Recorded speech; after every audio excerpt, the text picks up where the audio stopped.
एक common concern है आजकल के दौर का, और जिसके ऊपर हमने काफ़ी प्रोग्राम्स भी किए हैं कि महंगाई बहुत है, गुजारा कैसे करें।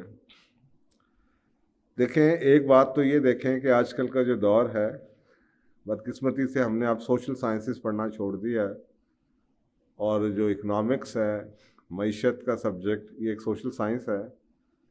तो किसी ज़माने ये सब्जेक्ट्स ऐसे हैं जो कि हर एक को अफेक्ट करते हैं, और ये अब हम साइंस के पीछे भाग गए हैं। साइंस भी चलें, अच्छी चीज़ है, लेकिन ये बेसिक्स हैं।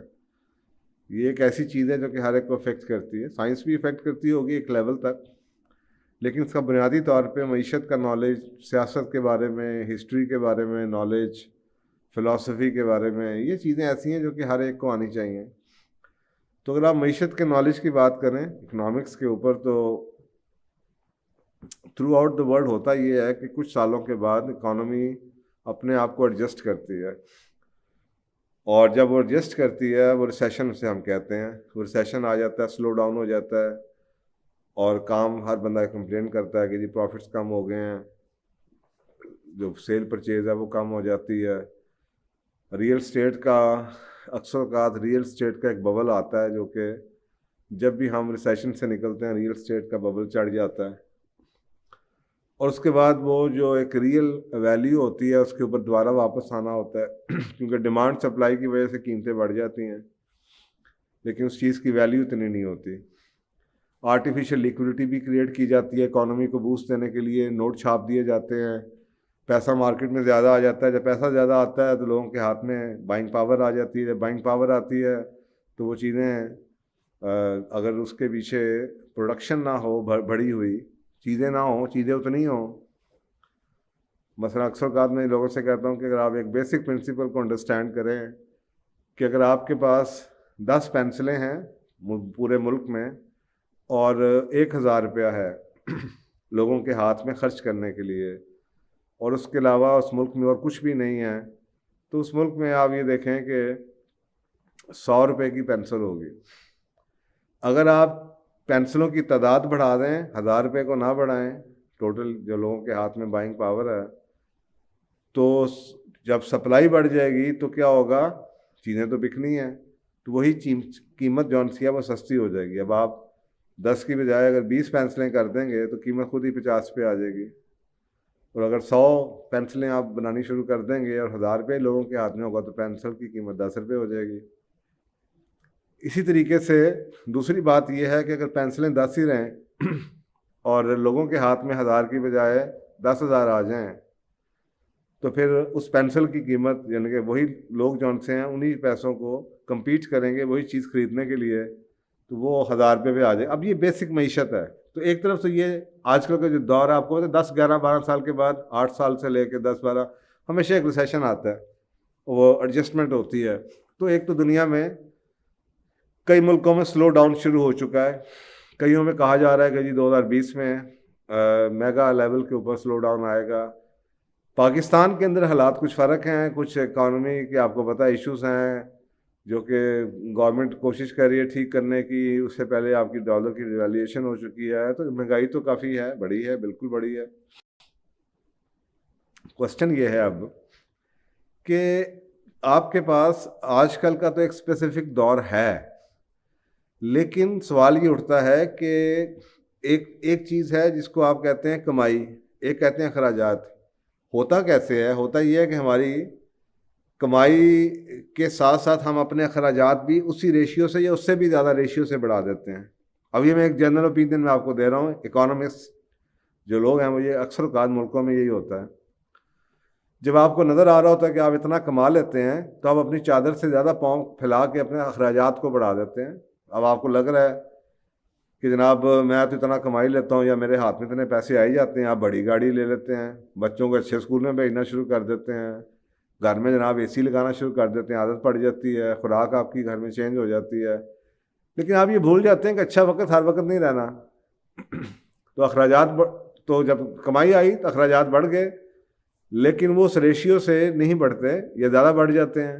और अगर ज़्यादा ना भी बढ़ें, अगर इन्फ्लेशन हो जाए, अब वही अखराजात जो आपने बढ़ाए हैं, उन्हीं अखराजात को पूरा करने के लिए अब आपको ज़्यादा इनकम चाहिए। जबकि या अगर डिफ्लेशन हो गई है, पैसे की कदर कम हो गई है, अब आपके बाइंग पावर कम हो चुकी है, अखराजात वहीं के वहीं हैं या वो भी महंगे हो चुके हैं। तो ये एक बुनियादी तौर पे एक सेल्फ डिसिप्लिन जौन सा जिसको कहते हैं, और इसके ऊपर एक बहुत ही खूबसूरत हदीस भी है। रसूल पाक सल्लल्लाहु अलैहि वसल्लम ने फरमाया कि मॉडरेशन इज़ हाफ इकॉनमी, यानी कि इसके अगर आप उर्दू करें तो होगा एतदाल जौन सा है वो आधी मईशत है। यानी कि मईशत का सब्जेक्ट पूरे का पूरा आधा सब्जेक्ट सिर्फ यही है कि एतदाल, खर्चों, आपकी आमदनी और आपके अखराजात का तवाज़न। दुनिया के जो सिविलाइज माशरे हैं उसके अंदर यहाँ तक उन्होंने कैलकुलेट किया हुआ है कि आपकी तनख्वाह का 100% का ब्रेकअप कैसे होता है और आपकी घर के ऊपर कितना आपको खर्चा करना चाहिए। कि अगर आपकी तनख्वाह फ़र्ज़ करें, कहते हैं 30% आपका घर का खर्चा है, अब 30% चाहे आप बैंक की किस्त देते हो या 30% में आप घर किराए पे ले लें, इससे ऊपर नहीं जाना चाहिए। लेकिन मैं ऐसे लोगों को भी जानता हूँ जो कि 60% जौन सा है वो घर का किराया देते हैं उसी इनकम में से, जो विच इज़ रॉन्ग। इसी तरह से यूटिलिटीज़ के बारे में है कि जी 10 से 15% से, आपने देखा होगा कंपनियों के अंदर भी 10 से 15% यूटिलिटीज़ दी जाती हैं, जो बेनिफिट्स का आपके पैकेज का हिस्सा होता है। लेकिन अक्सर लोगों के जनाब अखराजात यूटिलिटीज़ के महंगाई की वजह से किसी वजह से भी बढ़ जाते हैं, वो 25-30% उनकी तनख्वाह का हिस्सा बिजली के बिल में जा रहा होता है या गैस वगैरह के बिल में जा रहा होता है। अब सवाल ये है कि हमें उसी रेशियो से बढ़ना है। तो अगर आप इस चीज़ को मद्देनज़र रखें और आप ये देखें कि जी आप हालात तंग हैं, तो अपने जो अखराजात, कहते हैं ना जब ग्रोथ हो रही होती है, जब पैसे घर में आ रहे होते हैं, तो जैसे ग्रोथ का जो सीज़न होता है जिसमें इकॉनमी बूस्ट कर रही होती है, इसी तरह से अगर अपने आप सीज़न की बात करें, वेदर की सीजन्स में, तो एक बहार का मौसम होता है या बरसात का मौसम होता है जिसमें जड़ी बूटियाँ भी निकलनी शुरू हो जाती हैं, हर चीज़ फूट रही होती है। तो उसमें आपका अब काम क्या है? और ये जो दौर होता है ना मुश्किल वक्त, वो अल्लाह ताला कहते हैं कुरान पाक में फ़इन्न माल उसरा युसरा, हर तकलीफ़ के बाद आसानी है।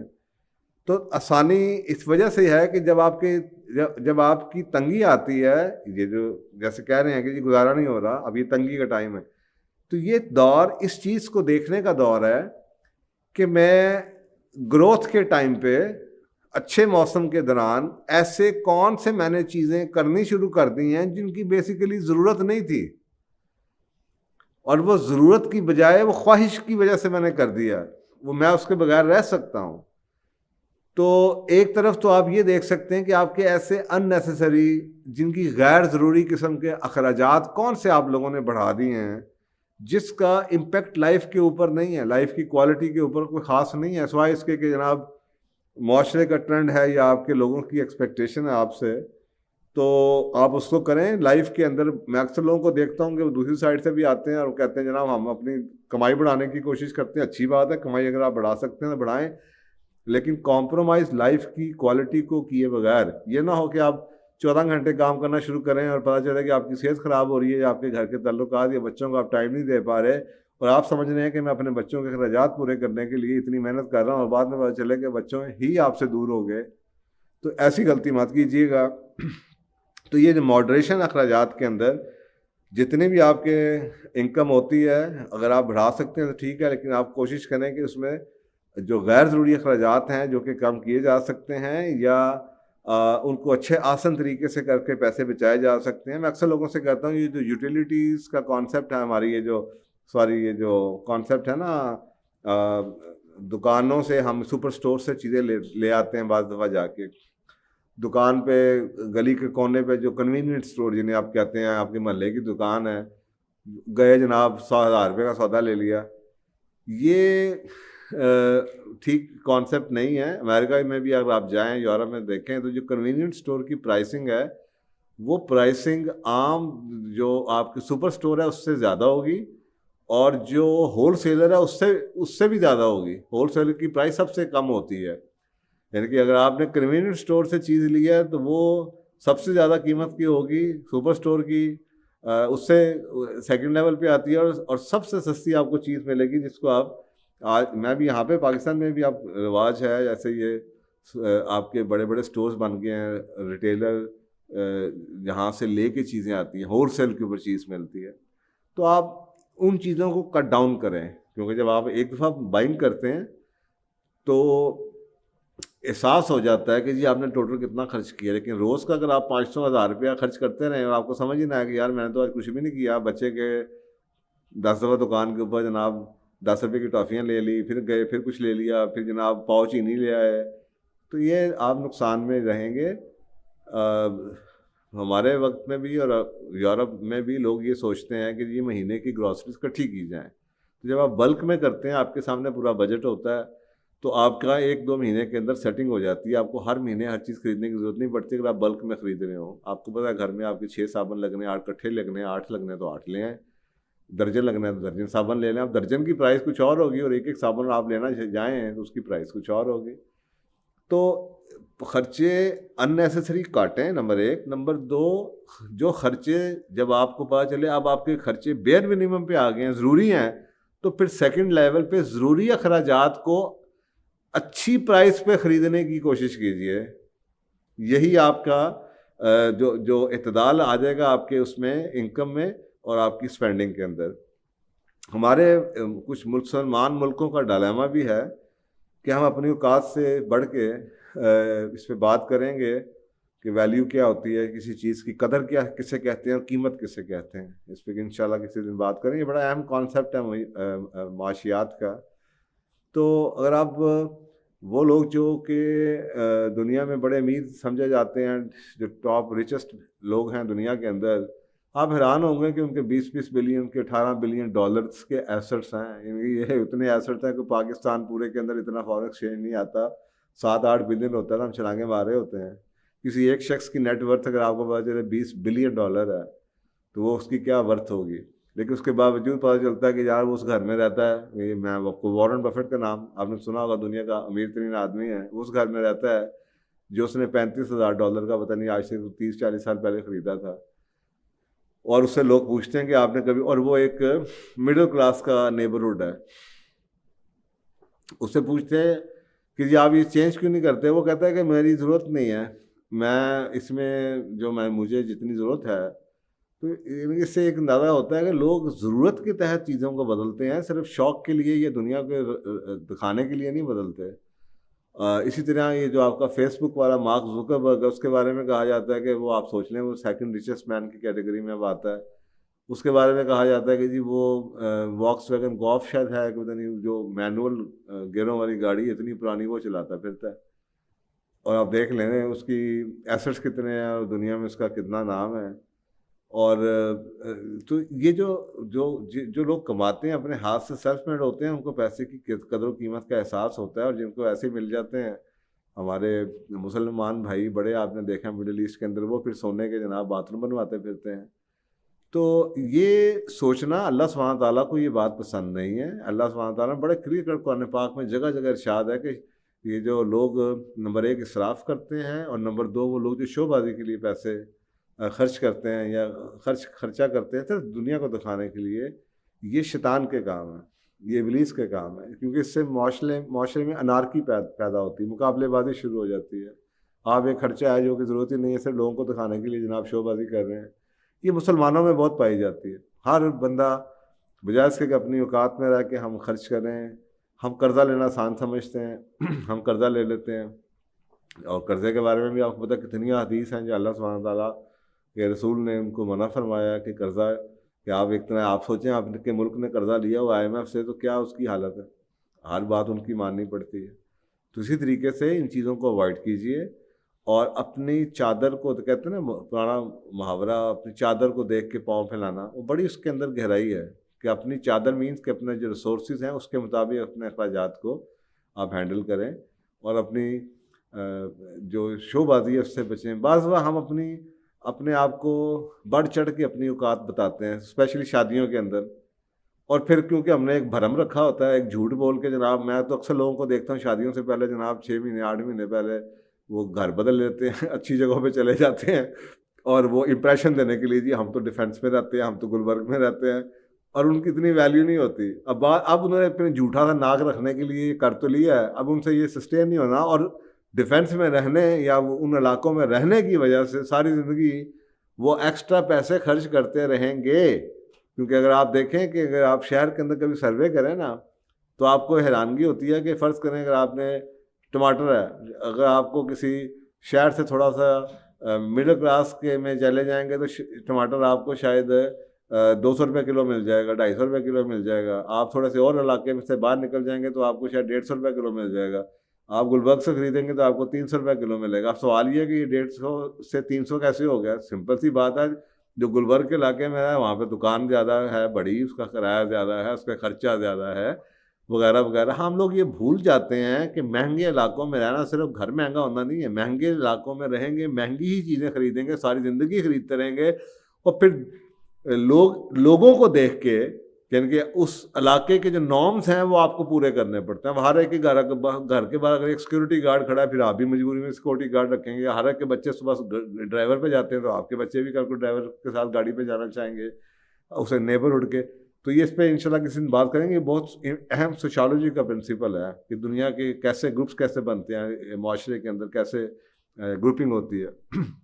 तो ये बेसिक्स हैं कुछ कि अपने उसमें।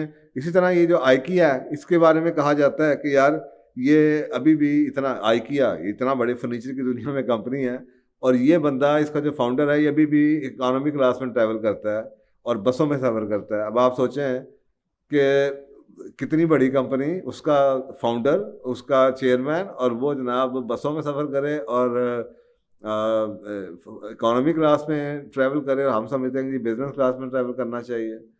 तो ये बुनियादी कुछ फ़र्क है जो आप देखें, और अपने ख़र्चों को 2 हिस्सों में डिवाइड कर लीजिए। एक हिस्सा ये हो जाए कि यार ज़रूरी है, ये ज़रूरी खर्चा जिसको हम कहते हैं नीड है, या मेरी वांट है, मेरी वांट है, ख्वाहिश।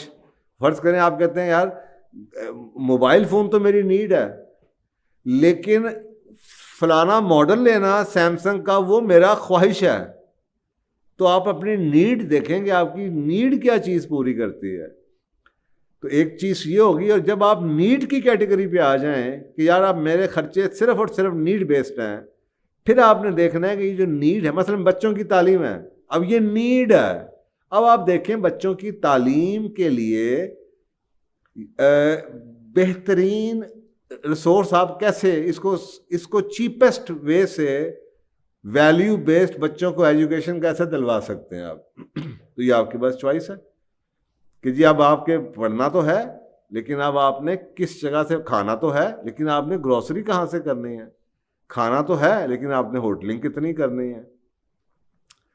तो ये भी एक नॉर्म बन चुका है माशरे के अंदर कि जनाब हमने हर दफ़ा, हर हफ्ते में बच्चों के साथ आउटिंग भी करना ज़रूरी है। मेरा ख्याल है बच्चों के साथ अगर आप आउटिंग की बजाय पिकनिक पे चले जाएंगे, घर से चीज़ें बना के खेलेंगे जनाब नहर के किनारे, और बच्चे खेलते उछलते कूदते रहेंगे एज अ फैमिली, उसके ज़्यादा फ़ायदे हैं बजाय इसके कि आप होटल में बैठ के 5,000 रुपये का बिल खर्च करके आ जाएं।